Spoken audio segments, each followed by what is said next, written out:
gentlemen, welcome to another edition of R. Sinclair. This is the show where a couple educated gentlemen wax philosophical on the beloved ZX Spectrum. Even though we are two gentlemen from West by God, Virginia, we still have opinions and foresight into the gaming world of the ZX Spectrum. And we're going to be exercising that this evening as we look at a game. I don't think you've ever played this one before, the Brent. No, I definitely have not. And so we should have a lot of fun with that. But before we get into that, we've got to talk about the breaking news. The breaking news from several weeks ago, the Brent. But we figured we'd comment on it. The release of the Spectrum. The soon-to-be released. The soon-to-be released, the Spectrum. This is a this is one of your Amiga Mini or Atari 400 Minis, but they've non-minified it, and it's the rubber-keyed wonder. By the way, I thought this was a smart way to go, because the last thing you want is a ZX Spectrum Mini that's just a flat little doodad. Well, you wouldn't, the keyboard wouldn't work, so they'd have that part pretty much accurate. But you know, this thing, from what I've heard, was going to they're going to release this bad boy for somewhere in the ballpark of $99 US bucks. I think it's like a little bit. I don't know. 90 British pounds. 90. So right, a little about $100 US. Yeah. What do you? And it comes with, I believe, was it 48 games? That's the gimmick. Yep, 48 games, releasing November 22nd. Yeah. Ironically just enough, in time for Christmas, by the way. Oh, of course. You know. The game we are looking at today, where time stood still, is on the machine. Yeah. It's got, flipping through here, I'm certainly not one to say, oh, it's got that hit and that hit. Yeah. I'm not qualified, even after, how many shows have we done of Shout this? a few of these out, so maybe I'll recognize them. I haven't looked at the game list yet. Well, like Avalon, Fire Lord, The Great Escape, Head Over Heels. That's, of course, another one we've done. Yeah. Horace Goes Skiing. Yeah. Oh, yeah. The Horace games. Gotta have him. Manic Miner. Yeah. Just another few here. School Days. That's a good. Yeah, we played that one. TCQ. Not sure what that is. And Wheelie. Of course, many others. It's a unique lineup. Of course, with all of these, you are 2 clicks away from having any game on the Spectrum you'd ever want. It does have media that you can plug into it and of course, access that like all of the modern minis do outside of your Nintendo-branded stuff. And it's HDMI, which is nice. And you've got, and the key, of course, the keyboard does work. Mm-hmm. It is. They've recreated the rubber keyboard, complete with all the, the facings on the machine. They have all the different commands. Yeah. And I guess this thing you could drop into basic or whatever on this thing, and actually the commands all work. Running at 720p. Yeah. So I mean, I think that's a happy medium between being too high resolution for the games that you're playing versus having some modern standard to fall back on. I think 720p is a happy compromise. I suspect these probably won't make it to the States. I'd be surprised if they... You mean like on shelves? Yeah, I agree. Oh, no, there definitely won't be on the shelves, but I'd say you'll probably... I mean, you might be able to order them from Amazon UK or whatever. I'm sure you can get hold of them if you want. Yep. So, mostly this will affect our European listeners, and possibly maybe people in Australia. You know, I don't know where all they're going to release this thing. Maybe, of course, we know there's people down in Brazil that played the Spectrum, so they've got a market out there. How do you think this thing will do? I think it'll do fine. Yeah. I think the price point is fair. I think the system itself, the images, of course, we've never held one in our hands. We can't really comment on it too much. But the images that I've seen for it have all been strikingly well recreated from the original system. Yeah. It's probably got the same little board in it that all these have. I'm sure it's some kind of pie. You know, I was just looking at the chat, and Happy mentioned the hardcore Spectre fans aren't fans of this thing. So, every time they release one of these things, of course, I'm well entrenched in the Amiga community on Facebook. And whenever the Mini Amiga came out, it's funny, for years, no one gave any craps about the Amiga, and zero, except for the hardest of the hardcores. Like, it was gone. Like, Yeah. no one cared. No one made software for it, nothing. But, and then, so, like, when stuff started trickling in, and now, of course, it's like a fire hydrant of water shooting out. There's tons of stuff coming up the Amiga. It's a big deal. But you've always got these wine bags who are complaining, oh, this isn't truly authentic, blah, blah, blah, blah. And it's the same thing with the Spectrum. Whatever gets these things into people's hands is a good thing. If the price for this, I think, is much more manageable than, like, I thought that one thing that hurt the A500 Mini was it was too expensive. This is better.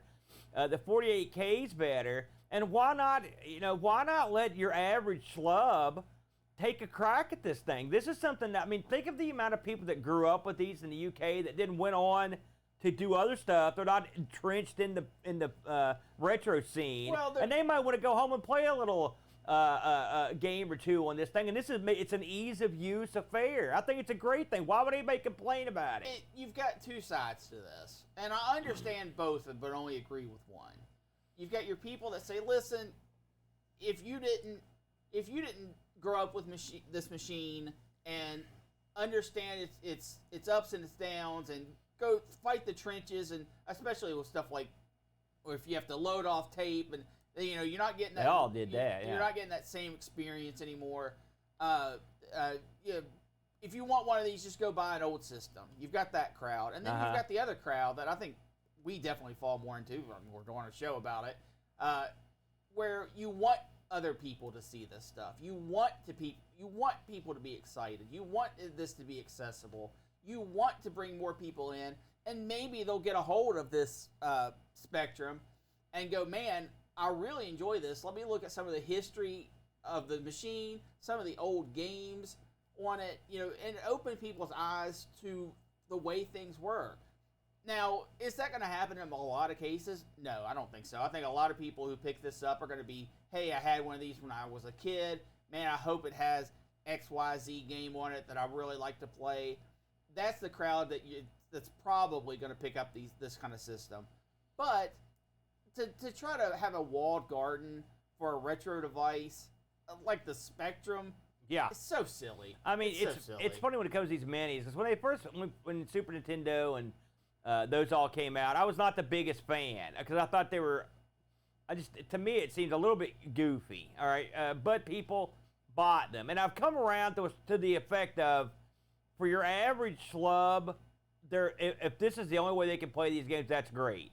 Or people that love to have them on their shelves, the shelf item. Yeah. But when it comes to computers, and the Amiga and the Atari and the Spectrum all fall in this category, that's a whole different ballgame from consoles. You can't just hop out and you can't go out and buy, you can go out and get a Super Nintendo and then buy some cartridges and play them without really any knowledge. You can do that. Yeah. The ZX, if you're some guy that hasn't loaded a tape for 50 years, and you don't have a tape, and you can't get a tape cassette drive, you don't remember how to do anything, this is the way to go. It's great. The same thing with the Atari, same thing with the Amiga. It gives these people, it opens up, or someone that just wants an ease of use.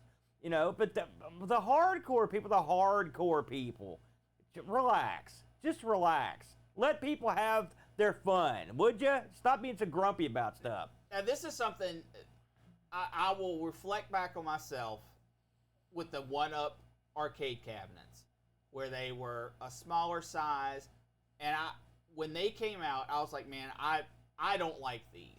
I think if you're going to go this far with it, you could probably just get a regular cabinet. Now, when I felt that way, it was 20 years ago, or whenever these things were released, and cabinets were a fraction of the price they are now.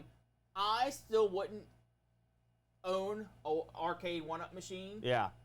Because I have access to play games, arcade games, through other means, since I'm sitting in an arcade studio right now. But I have come around, and I have seen value in some of their reproductions. I personally, I wish they would have went and made them full size, even if they made them out of cheaper material than an actual arcade machine. I can understand that. But it's a perspective thing, and I think any way of getting games into people's hands is a good thing. That just as a sidebar before we get into the game, that our home arcade game collection has ran its route. You know that the people that make those act games, or no, it was who were the people that made the arcade games? Anyway, Arcade 1-Up. Arcade 1-Up is in real bad shape. All right, and I see these things flooding the for sale area and it's something we learned years ago with real arcade machines. Arcade machines take up space. Yeah. And when you've got one, even if it plays 5 games or 7 games, you're going to play all those games, and there's a very good chance you're going to get tired of it. Yes. And I think they ran through a lot of great games quickly. Yes. And they didn't necessarily do the best job on they put out some duds. I'm not going to lie to you, including their Dragon's Lair Academy, which has the audio sync issues, all the live play stuff that they botched. You know, promises that were never fulfilled, and so the chickens have come home to roost on that. With all that said, though, I think there is a correlation there between the two, between those whole arcade at-home games and these little minis and whatnot. I think the difference is, of course, they're cheap. These things are cheaper, and if you get sick of playing the 48 included games on this thing, you can stick it on the shelf, play with it later. You're going to be okay. Again, the arcade machine, you can't stick those things on the shelf. You're boned. Yeah. You know, but I think, just to summarize, I think the price is okay. I think $75 is a better price, but it'll get there quick, I think. I think the choice to go to just a full size was an excellent choice. Sure, because the Spectrum was so small anyway. It would be interesting to see what you can play on it. But like I said, because you talked about the possibility of playing next games on it. Yeah. I don't know how, if someone can hack that in there, but it does support the SD card gimmick where you can put your own ROMs on there. So it'll probably be a winner. One thing you could say about these things, now, having had one myself, is like they're pretty solid little units, and they do support them pretty well with updates and whatnot. So I think it'll be a winner, and if you're someone that's looking for a way in, this might be the way to go. And I will say, because we have one of the rubber keyed wonders, the dead flesh wonders here in the box right here, and they're not, if you had the choice of the two, despite the fact that one is classic and cool and awesome, those things are tough. This thing's going to have joystick ports. This thing's going to have HDMI. It's got a lot of advantages that you don't get on the original. So this builds up the original to a degree where I think it's worth the upgrade if that's all you had. Plus you've got SD card support. You can make an original Speccy do this stuff, but it's going to cost you. It's going to be a little wonky, and these things are old. Yeah. Oh, and also, hopefully, I haven't obviously played with it, but hopefully the software on the Spectrum coming out is solid. Well, they said it's the same carousel deal that they always have. Right. That's a good deal. No, and then someone will is. go in there and give it the business. Yeah. So I think it'll be fine. It'll probably. I'm just talking from a stability point of view. Oh yeah, they're pretty. I've used the Mini quite a bit, and I've never had trouble with it.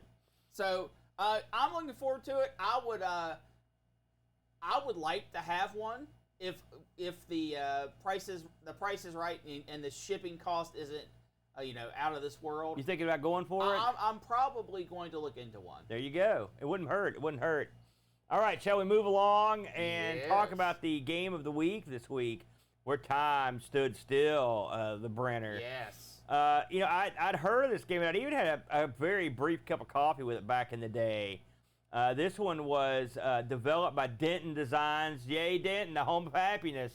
Denton Designs worked on some pretty big titles and a couple duds. I mean, a ton of stuff. We've covered a couple of these on the show. Frankie Goes to Hollywood was one. Transformers was one. A Troll, Double Take, and The Great Escape, which kind of dovetails into this week's game. This published by Ocean. This was created. This is listed as created by John Heap and Fred Gray. I'm not exactly sure who did what on this. I'm just looking at what they have listed here. They were involved in Aliens, Enigma Force, Fox Strike Back, Shadowfire, and The Great Escape. So there was a basis on this. This is for a Spectrum game. This is another one. They got many releases. This came out on DOS, which we both actually tried the DOS version. Yeah, of this. Briefly. The Atari ST. This is an interesting one. So the Atari ST, the DOS version came out in '87. The ZX and Atari versions came out in '88. And it's interesting that this didn't get a formal Amiga release, despite the fact it got released on the ST. It's unusual. It is, yeah. But there was a fan release later down the line that was based on the ST version. So someone eventually got around to it. This got a some sort of Windows release, and also was on Antstream in 2019. I was reading about, because this had been marketed to have been that it was going to be released on the Amstrad, and even there had been mentions of this coming out in the C64, and I saw some speculation. There's a great website called Hardcore Gaming 101. And this guy speculated that one of the reasons this didn't make a trip to some of these other machines was it was a 128K game, and it couldn't be multi-loaded because the game has one map that loads in, and so it made it impossible to port these to get systems with lower RAM outputs like the Commodore 64 and the Amstrad. It's according to Hardcore, Denton had suggested the Ocean to port the game to the Commodore 128 and the CPC 6128, which both had the amount of memory they would have taken. Right. And Ocean was like, no, we're not doing it. So, I'd heard that there was a Phantom 64 version of this out there, but apparently that's not true. So there you go, in case you're wondering. And like I said, it is odd to me that that the Amiga didn't get included on that, but it always is strange when I see something come to the ST and not come to the Amiga. Since you would have had a bigger crowd. This was '88, so by then the Amiga had gotten a good foothold. Anyway, blah blah blah. One-player game, again 128K game. This was originally priced at £8 or £7.95p on tape, and a disc version was available for £14.95p. Again, this game, if we look at the advertising for this game, you see a bunch of things that didn't happen. So there you go. Yeah. It's like, including where it was going to be released and whatnot. The plot of this game, so a pilot and 3 members of a family are flying in a plane, and the plane crash lands in an area that is untouched by normal men. This is the area where time stood still. It's a primitive area full of dinosaurs and horrible deaths that await you. And your job is to ultimately lead the party out of the world to a cave that will get you back to civilization. That's the long and short of it. So this is a game where you control a party of players. Sort of. This game, I would say, borrowed heavily from a couple famous titles. Arthur Conan Doyle's Lost World and Edgar Rice Burroughs' The Land of Time Forgot. It's the same shtick. Yeah. The Savage Lands, that stuff. So it's the old dinosaur land. You've got a lot of. This is a isometric view game, and it's in aside from the opening screen, it's basically a monochrome game. But you get that high degree of detail because it's in monochrome. So you've got absolutely. I would call the graphics in this pretty darn good. Spectacular. I would say that the 4 different characters they look different. They also act differently. They even they're not just clones of themselves. You're not walking around with 4 robots. I mean, you can tell who's what. Like one guy's Tubby and one guy, and there's a chick, and you can tell the difference between the 4 different people. And this is a game where the controls on this thing are in the isometric style of movement. So again, you're moving isometrically, but you're still up, down, left, right. And then you can move quicker. You can also shoot, and then there's a menu system that will allow you to do things like move around inventory, pick up items, and use items. It's all controlled. Well, it's not all controlled with a button. You have to use a space bar to get in there. It's a 2-button game. Now, just right out of the gate, because when this thing starts up, you get 0 options except for controls. And once you set the controls that you'd like, you're in.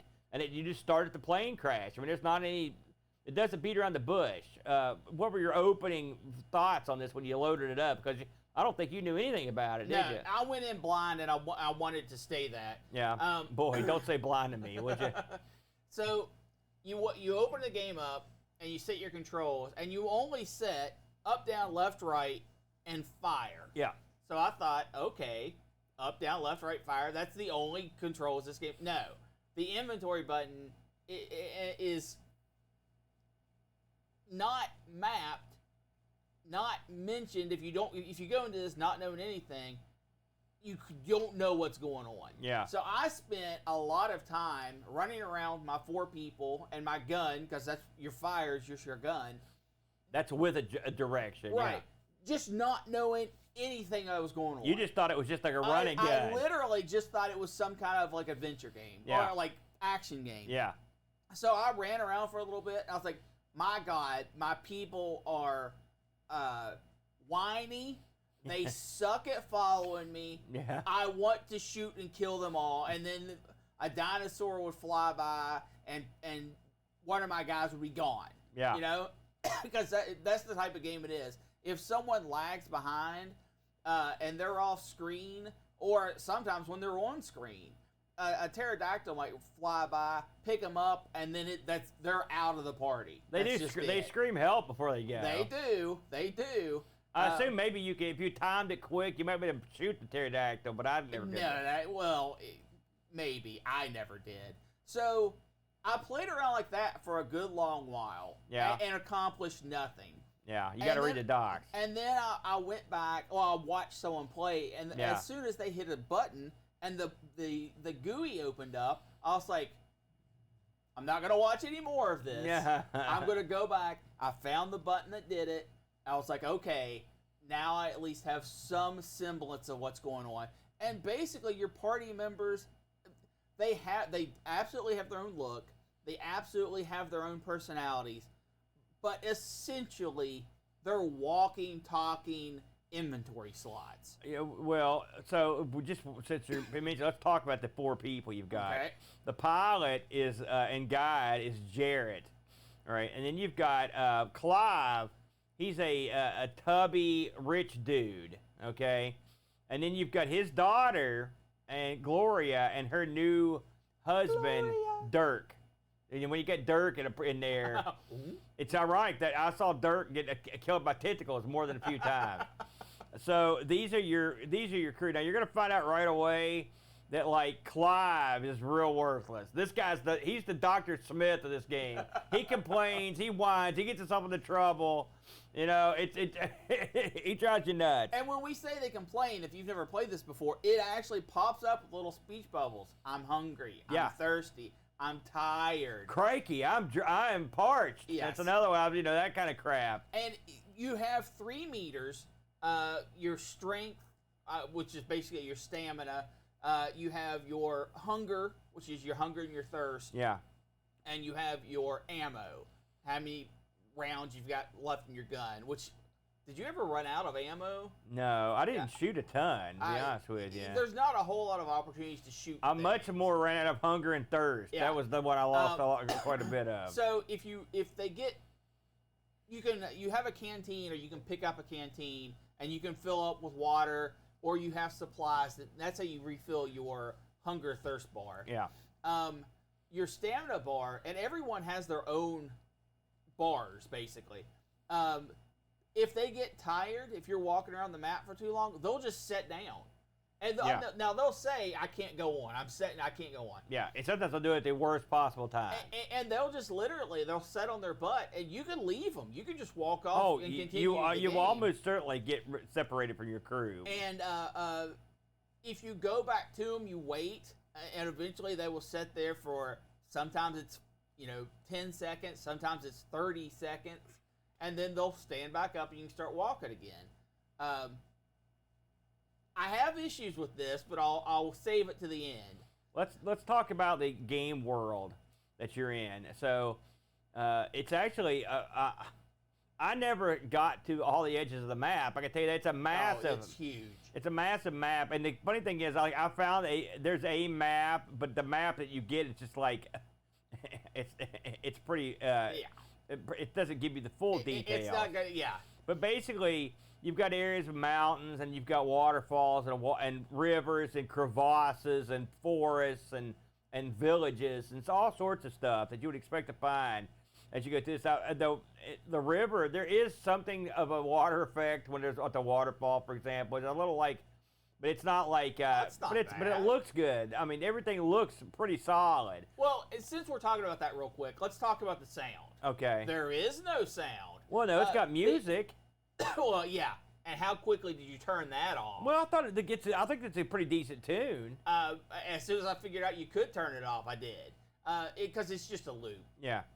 Whenever you get close to certain environmental effects, for example, the waterfall, you get a water sound effect, and the farther you walk away from it, the softer the effect is.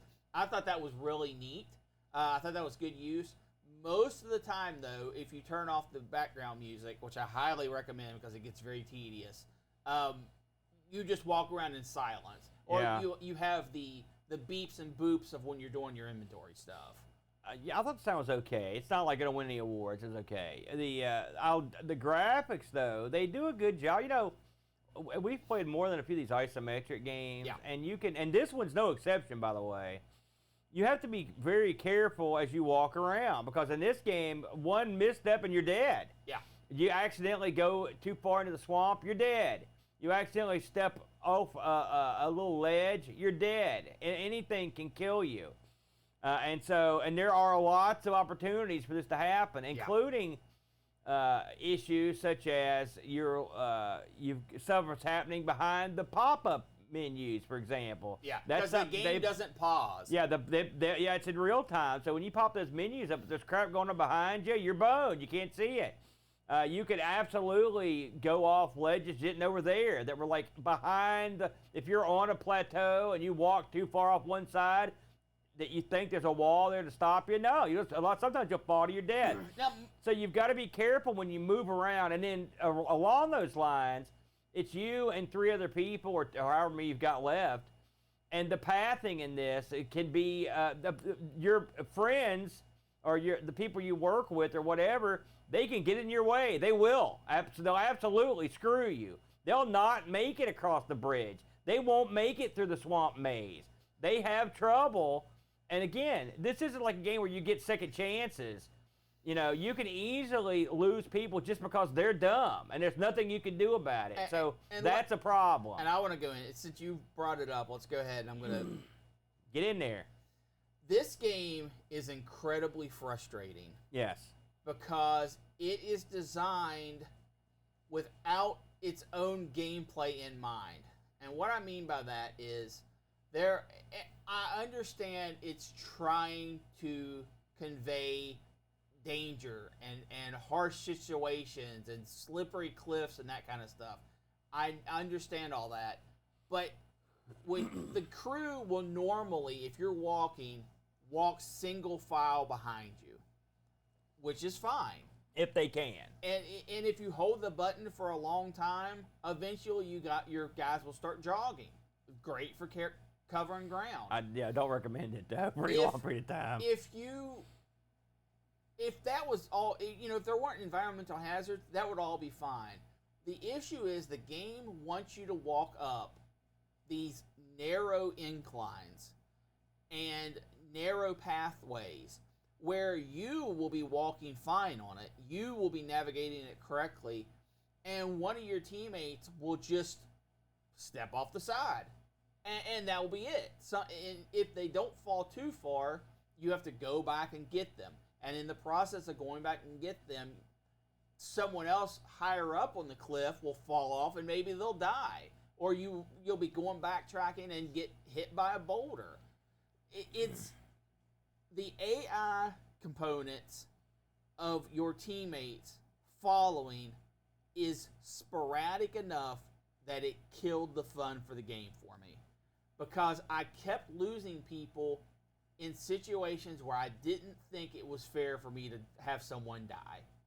And it really killed the fun for me. Did you experience the same thing? Well, I mean, the fun wasn't killed, but it was because I mean, you can lose teammates and still keep going. Now, I was reading a couple places that certain teammates give certain people more. Like if for example, if Dirk gets killed, the chick's worthless. She sits there for a while. You know, if you lose certain people, it affects how other people operate. Which is awesome. I think that's cool. really cool. And so you want to keep them alive. But all that said, you can for a while, I'd be like, listen, I'm going to lose these suckers. There's nothing I can do about it. So I can look around the world. But you need their inventory slots. Well, I know you do. We don't need them, but you could use them. That's for sure. You need. I know. Have to hold so many items. But at the end of the day, these games this is an ambitious game. All right. This is the same crew that did The Great Escape, which was ambitious, which me and Boat covered. This game is sort of like very similar to Great Escape in some ways. I think this is a easier to understand game than Great Escape was. But these are the same guys that did like Bandersnatch and stuff. I mean, these guys, the Denton guys, came from that old crew and who'd worked on they really are into these advanced games. And this is advanced, by the way. Yes, it is. This is in some ways, this game's a triumph in a lot of ways. It is. The map size, the interaction with the characters. I mean, what you're doing with the ZX Spectrum here is remarkable. Yeah, but it comes at a cost, and the cost is there are some things that just don't work that well because of the pathing and the way things are. Your teammates, again, they will routinely get in your way. Yes. Including in combat. Yes. You know, I mean, part of this is, I think to myself, well, they're panicking. I don't blame them, but it's irritating. And this game is not the game to be screwed with because it's so deadly. Yeah. Like, you can run through your characters quick. Now, with all that said, I took pleasure in, like, there are areas that you try to get past that are doable. It's a doable game in some ways. It's as cheap as it is. From what I read, most of the events in this game that happen are random. Not all the areas are random, but like how many headhunters are out there? How many pterodactyls? How many Tyrannosaurus Rexes are you going to come across? Maybe none. I never saw one. Oh, I did. All my dinosaur you can be killed instantly. Like you can get pterodactyl lifted, like right at the very first part of the game. Yep. But it's still interesting and creative, and I enjoyed it. But the frustrating parts of it are there, and I will say, if you're a kind of person that can get through this game with all 4 of your party members, that'd be a happy day because you really would have accomplished something.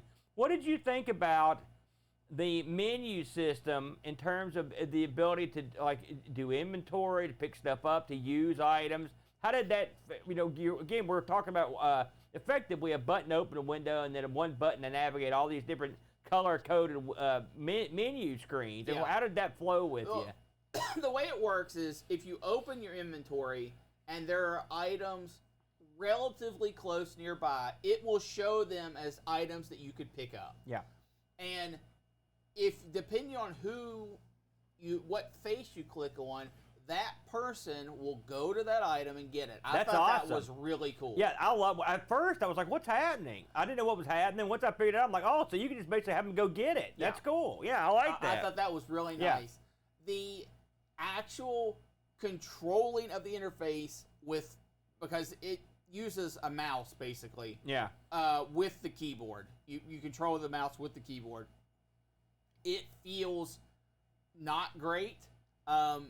You feel like sometimes when you're clicking on something, you feel like you want to have a mouse. That's what you feel like. You do. And there were a couple of times where I grabbed the mouse when I popped that menu up. I'm like, oh yeah, I don't got that. But I think for what it is, I think it does extraordinarily well. It's cleverly implemented. Let's put it that way. I mean, you had to really think outside the box for something like this, and I think they pulled off the menu system. Like I said, with that, you're given what you have to work with.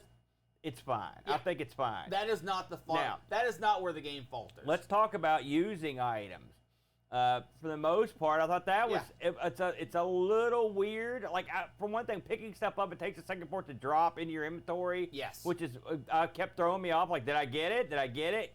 I didn't know if you had that problem. You did. Yeah, because when you tell someone to pick up an item, they physically go to the item, and it will not come into your inventory until they get to that point and pick it up. And if there's any reason why the person can't navigate to it, either they can't figure it out or it's up too high or something like that, it won't tell you that. It won't say like cannot retrieve or something like that. It just doesn't get into your inventory ever. Yeah. And so you try it again because you might not see where the item is. So most items stick out enough that when you see them on the screen, you have an idea of what they are. But sometimes it can be a trial. You can miss stuff really easy. It'll pop up and you'll try to get it, and you won't get it, and you won't know where it is on the screen to make it so you can get it. That's one of the downsides of having a monochrome screen. It's hard for that stuff to pop. Usually they're having real solid whites or, depending on what the color is. It's typically not bad. And you're going to come across stuff throughout the game that you're going to need, particularly food and water. We're going to come up quite a bit. When it comes to using items, you've got a use item button that you'll click, and then you'll click on the item, and then they'll use the item. It's not that tough. Yeah, no, it's easy. I will say for me it was, it depends on which way you go, but there's a rope bridge you go across. I went across it almost every time I played early on. And idiot Clive, he's so fat, I believe nothing pisses me off more than a fat guy. This guy falls through the bridge. He's like, help me. And I remembered, I was so proud of myself because I went back and saw some playthroughs, and this is what they did too. I was like, yay! But I remembered that I'd picked some rope up, so I clicked. So I was like, okay, click on the menu item, click on use item, click on rope, and then once I did that, it automatically pull. It even shows an animation if you can get from behind the menu of them putting a rope around Clive and pulling him off the bridge. Pretty cool. Yeah. And there were other things you can use. There's aside from food and water, you've got stuff like dynamite and stuff like that you can use. And you can use stuff to give to people. Like at one point, there's a village. Did you ever get to that village of like I don't know if they were headhunters or they were islanders or pygmies or something. Yeah, they give you the supplies. Well, they'll attack you, the ones I found. But I read that you could give the guys something and they would be nice to you, but they weren't nice to me. And they'll throw spears at you, which will kill you. But it's still kind of neat. I even saw one guy, I wish I remember his name on YouTube, has a 1-minute video where the pygmies capture the girl and sacrifice her by shoving her off this cliff. It's awesome. They do a whole religious shtick before they throw her over to her. I was like, man, that's real clever. Yeah. That's the kind of little nuggets you're going to find in here. Yes. These guys were real ambitious. They were real clever when they put this game together. It's got to, really, take the pathing out of it. Okay? You've got a good game here without the pathing. Yeah, I agree. Which I can't review a game like that, but I understand what you're saying. Yeah. There are enough positives here that if you can get past the pathing, it's a really good and innovative game. For me, I couldn't overcome the pathing. I got really, really frustrated. He just did it. That was cool. And it killed the fun for me. But I can see where there's a lot here. There's so many fun, amusing ways to get killed in this game. There is. There's a lot. For example, there's an area. It's not fun after like the 10th time. If you're in an area, see, we're watching the video here. One guy was going to go up the ramp, and so this is something that happens all the time. If you don't go up the ramps or hillsides in the right way, the rest of your crew they're just stuck behind a wall. But there are areas in this where the ground will swallow you if you don't keep moving, right? And then cleverly, of course, there's water around them, and there's like, I don't know, an octopus or something in the water. Yeah. And occasionally they'll reach up and just yoink one of your guys off the cliff, and they'll be like, help. That's something else, the little dialogue bubbles that pop up. They're good, they're helpful, but sometimes you just feel like a jerk because they're screwed. Yeah. If the pterodactyl gets you, you're gone. Yeah. And they'll just swoop. They're all over. And sometimes they just swoop down and get you, and you're boned.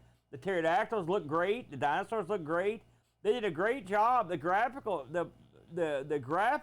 night and day cycles of sorts. No, I mean, it's not of sorts. It's a night and day cycle on a calendar. and rest at night. That's the game. That's what you want to do.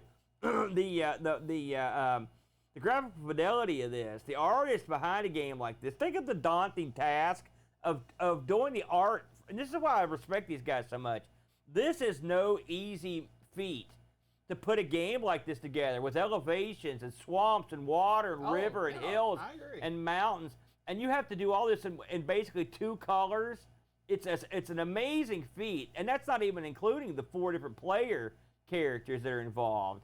I mean, it's astounding. In some, like I said, in most ways, this game's a miracle game, but you've got a couple issues that keep it from being a top tier game in my mind. And again, it's because they shot real high, and this is some of the limitations that'll give you. I had a look. It's funny. I was wondering how this fared amongst the magazines of the day. I had a quick look here. I would say it did really, really well. It did. Sinclair User gave this a 96. The Games Machine 95. Crash gave it a 94. Crash Smash. R. Sinclair gave it a 90. CVG came in at an 80, and Advanced Computer Entertainment gave it a 72. And I think you can sort of throw out those. I mean, I think 80 is too. I mean, again, it depends on how much weight you give. The thing is, the problems that this game have, it's just like any game that has this sort of pathing thing. You can get past them, but in the easiest of times. But when the going gets tough, sometimes they just screw you. Yeah. So, but I think 80 and 72 are too low. We did get a review from Pajako, our good buddy Pajako, who chimed in. He said, I've tried playing this a number of times because I love the idea of this game. Every time I pick this up, I inevitably get overwhelmed with everything I need to do and give up. The game really does require you to read the instructions. That's true. You found that out. Although it looks like you can complete a run in about 35 minutes when you know what you're doing. Well, I mean, yeah. The graphics and sheer scale of it is pretty impressive, and yes, it's basically a bigger version of The Great Escape, but it is a fantastic game in its own right, but it just isn't for me. Maybe following a walkthrough might be the way forward. It's a little slow and plodding, and the sound is quite sparse without music. There's a lot going on, and really the extra memory in the 128K just means you get the bigger game, not better performance. Of course, it preloads all this map. Yeah. I will give kudos to the late, great Bob Wakeland for the box art on this one. It's one of my all-time favorites, and not just because there is an attractive lady on the front. That helps. But this really captures the essence of those vintage sci-fi B movies like Land That Time Forgot. I agree with that. Sure. He did a great job on that. And the advertising. No score from me. I haven't played this enough to give it a fair crack. But I would urge you to check it out, as I think this is a classic title, even if it's a little tricky to get the hang of. I'd say that's I mean, if you were going to score this, like we're 8 out of 10. I mean, I would agree, and very close to higher, if it wasn't for. And it'd be interesting to try this game with some of the more advanced systems, like we both played the DOS version. The DOS version is effectively it's a lot like this version, except a lot uglier. Yeah. Basically, I mean, it's identical. It's in the DOS color. It has all the flaws that this one does. Yeah. It's exactly the same. Yeah. I mean, it's unbelievable. So I would wonder if maybe the ST version of this. Hey, maybe we'll come across this again on the ST and have a go at it.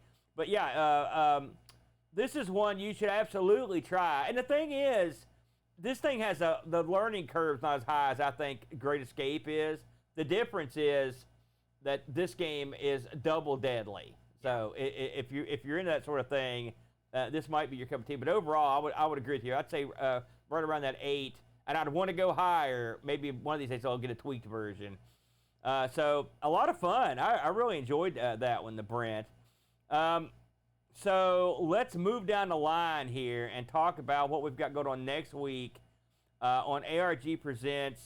We'll be looking at 2D Saturn games. Yes. We're at 2D Saturn games. Should be a lot of fun. I've already had some suggestions come in for what we should. Suggestions?